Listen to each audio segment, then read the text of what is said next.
हे बाँदरले भिरबाट हागेको सलल खोलाले बगेको रुमाल रोजाउँछु अरू चिनो केही छैन मायाको तस्बिर हेरी चित्त बुझाउँछु भिरबाट हागेको सलल खोलाले बगेको रुमाल रोजाउँछु अरू चिनो केही छैन मायाको तस्बिर हेरी चित्त बुझाउँछु अरू चिनो केही छैन मायाको तस्बिर हेरी चित्त बुझाउँछु।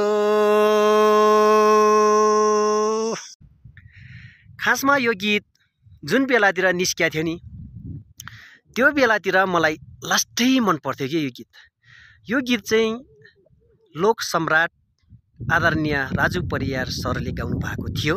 त्यो बेलातिर मलाई साह्रै मन परेर कोठामा पनि बेसरी सुनेर गाउने गर्थ्यो। त्यही बेलातिर फेरि लोकतारा भन्ने एउटा अडिसन खोलेको थियो क्या। अनि म पनि भाग लिने भनेर पत्रिकामा हेरेर खोज्दै खोज्दै त्यो ठाउँमा पुगेँ र भाग पनि लिएँ क्या। अनि त्यो लोकताराको निर्णायक मण्डलमा हाम्रो राजु परियार सर पनि हुनुहुन्थ्यो।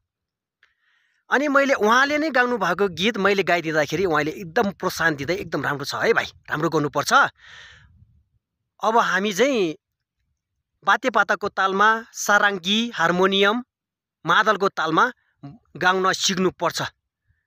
अनि त्यसको लागि 1-2 महिना ट्रेनिङ गर्नुपर्छ भनेर भन्नुभयो। मुगले चाहिँ मैले ओके ओके भनिदिएँ। तर मनमा चाहिँ मैले यतिको खर्च समयलाई मैले निकाल्न सक्दैन भन्ने सोचेर मुगले ओके ओके भने पनि मनमा चाहिँ अर्कै सोचिरहेको थिएँ। अनि पछि उहाँले 2-3 ठाउँमा हार्मोनियमसँग उहाँसँग जानुहोस्, सारङ्गीसँग उहाँसँग जानुहोस् भनेर 2-3 कोठामा राजु परियार सरले राम्रो छ, राम्रो गर्नुपर्छ भनेर देखाउनु भयो क्या। मैले मुगले ओके भने। अनि पछि त्यहाँबाट छुटेर गएपछि मैले वास्तै गरेन कि मैले यो गर्न सक्दैन, बातेपाताहरू जिरो छ, मैले त्यो लगानी अनि समय निकाल्न सक्दैन भनेर मैले वास्तै गरेन। पछि कलहरू पनि आइरहेको थिए, म गएन क्या। अनि विगतका कुरा सुनाएँ है। नमिठो लाग्यो होला, रिस उठ्यो होला। Okay, thank you. मलाई भएको विगतका कुरा सुनाउन मन लाग्यो, त्यही भएर है। सबैलाई धन्यवाद सुनिदिनु भएकोमा। सबैलाई दर्शन नमस्कार अनि आउँदै गरेको चाडबाडहरूको शुभकामना है भन्न चाहन्छु। Thank you. सब्सक्राइब अनि सेयर लाइक कमेन्टहरू कहिल्यै गर्दैन मेरो युट्युब च्यानल चाहिँ के गर्नु है। सर्भिसहरू अब सबै दिदीभाइ आमा दिदीबहिनीहरू भाइ सब्सक्राइब र सेयर चाहिँ एउटा दुइटाले गरिदिनु न हो। मेरो भिडियो पनि के साह्रो खेला गर्नुभएको क्या हजुरहरूले। हट्टी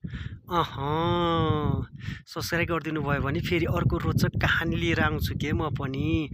म चाहिँ अहिले दसैँको भेडा लिन आएको हाम्रै गोठको तल तल चरिरहेछ क्या हजुरहरू। अलिअलि माया देखाइदिनु न मेरो च्यानललाई पनि।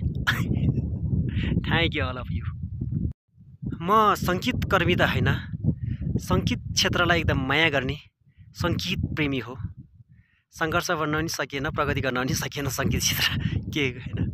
Okay, thank you. हे माया भन्ने चिजैमा डराउँदै हिँडिरहेछौ भेडालाई चराउँदै रुमाल रोजाउँछु अरू चिनो केही छैन मायाको तस्बिर हेरी चित्त बुझाउँछु चिजैमा डराउँदै हिँडिरहेछौ भेडालाई चराउँदै रुमाल रोजाउँछु अरू चिनो केही छैन मायाको तस्बिर हेरी चित्त बुझाउँछु अरू चिनो केही छैन मायाको तस्बिर हेरी चित्त बुझाउँछु